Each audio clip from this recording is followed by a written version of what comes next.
Chicago's drill What's up, scene YouTube? has It's your always boy been Garret raw, back on but another with video. Fully Finna get Chopped, under it that boy hits a Fully whole new Chopped level. story, He's man. just 17, but Forever already one of seeing, the bro. most feared and Damn, talked he's about names 17, in the gang. city. This ain't the days of Lil Sheesh. Jeff. This is the new wave where kids live stream robberies, diss the dead in real time, and flip real bodies into viral buzz. Fully Chopped built his entire career off backdooring his own people, flashing stolen poles, and allegedly shooting a 15-year-old in broad daylight. In this video, we're breaking down how he became the face of Chicago's most dangerous generation, from music videos to charges, betrayal, and non-stop provocation, background and gang ties, second oldest of 5. Fully Chopped grew up on 59th and Paulina in West Englewood, the heart of PGF, Psycho Gang family, named after big homie Psycho, who got hit 6 times and died, turning the block militant. The set runs like a hybrid outfit, rappers pushing YouTube numbers, hustlers trapping on the corners, and vehicle relocation specialists snatching Hellcats for quick flips, all answering to front man PGF Nook. However, when the feds yanked PGF Nook off 87th Street on a double carjacking warrant, the whole South Side clocked that Psycho Gang family just lost its field general. The indictment laid out 2 armed takedowns and a kidnapping within 30 minutes, with a switch-equipped Glock tacked on for good measure. Nook's fall left 59th, and Paulina scrambling for command while the block's young steppers kept the engines warm. Fully Chopped, Quan Get Em Gone, and Muda. Their daily mission stays the same. Slide on back of the yards ops from Lock City and Winchester Boys, trade switches for Chevrolets, and rap the score on YouTube, because west of Ashland, the lines stay blurred between rapper, hustler, and wheelman.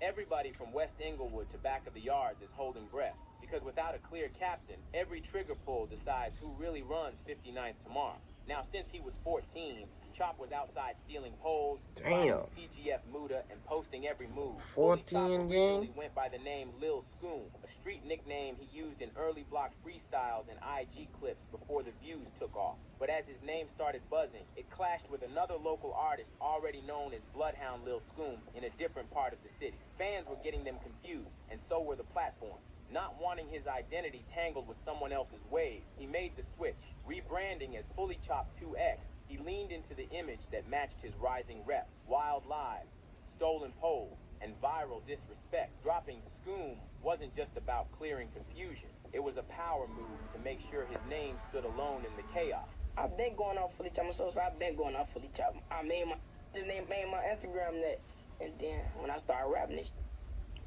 I put my Fully Chopped. First my Scoom folk, then I changed my cause you know the other rappers was Scoom, so I changed my Fully Chopped for them. There's so many people in Chicago over the years who have been doing something with the Scoom brand name.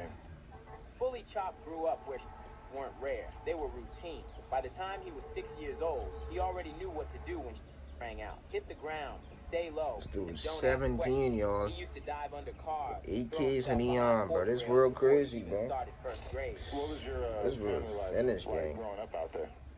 I ain't gonna lie, for he used to angle on Sosa for when I was growing up for he used to be shoot back to back for Sosa. I was like 5. I gotta get on the ground all type that time I'm outside, they coming through that. I'm coming through that Sosa. They just ready to bubble Sosa. Every time, blood I ain't gonna bout. Living off 59th and Paulina in the heart of PGF territory meant gunfire was part of the background, like traffic or barking dogs. While most kids were learning to read, Chop was learning to read danger, the sound of switches cracking off, on that joint, gang. turn fire, the difference between a warning shot. That early exposure didn't scare him, it shaped him. By the time he was a preteen, yeah, these niggas beefing on they family too, gang. That's the story. That's crazy, though, Devil gang. in My Head dropped 8 months ago and already sits near a mill on YouTube. In the cut, he calls out we got a mill on the song. 147 while still beefing heavily with other Chicago gangs. The diss traffic, backdoor lives, and stolen. The thing with rappers, though, they feel like they don't diss people, bro. They ain't doing nothing right as a rapper, gang. The momentum snapped 19 crazy, February 2025 when the Great Lakes Fugitive Task Force boxed his stolen Kia in Evergreen Park. Court papers say the juvenile, listed at 5900 South Paulina, was booked on first-degree attempted murder for a September 22nd, 2024 shoot of a 15-year-old on 57th and Wolcott, plus a stack of gun and stolen vehicle charges. Bloggers blasted the headline, Fully Chopped locked up for attempted murder, and the state hinted at upgrading him to adult court. PGF fans flooded comment sections screaming, "Free the youngest stepper." Now Chop sits in juvie, case pending, while Devil in My Head keeps climbing and ops break the bus.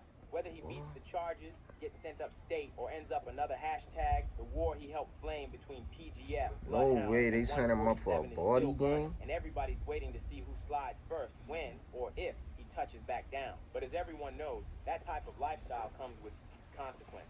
Chicago's is cycles.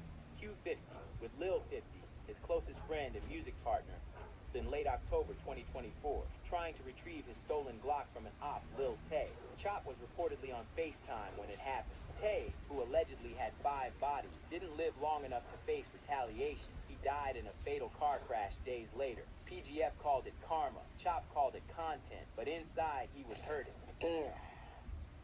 I don't know how to answer that for. I don't know how to answer that.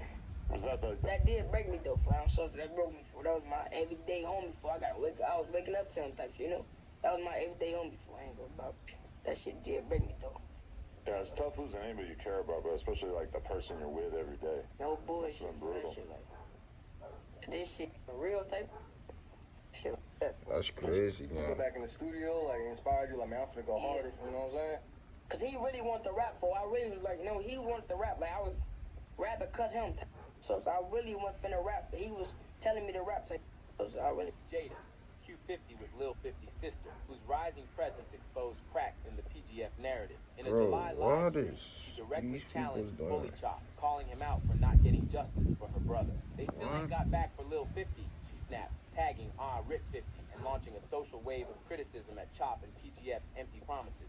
A recent TikTok clip from 16 Shot M Visuals captured Jada detailing inside dealings between Chop and their family. She confirmed What? Chop introduced them to Lil KSO, calling him Big Cousin Sosa's link to the streets, painting Chop as the bridge that pulled Q50 into the drama. In that same interview, Jada broke down how Chop's presence made school life hard, contributing to their fallout. KSO... Pull up to that boy. Shout out to that boy, Fully Chop, man. He in jail right now, they say? I don't know, man, but y'all stay blessed, man. Fully Chop, wish you the best, brother. Keep going, man. Put God in your life, man. It's your boy, Garret, man.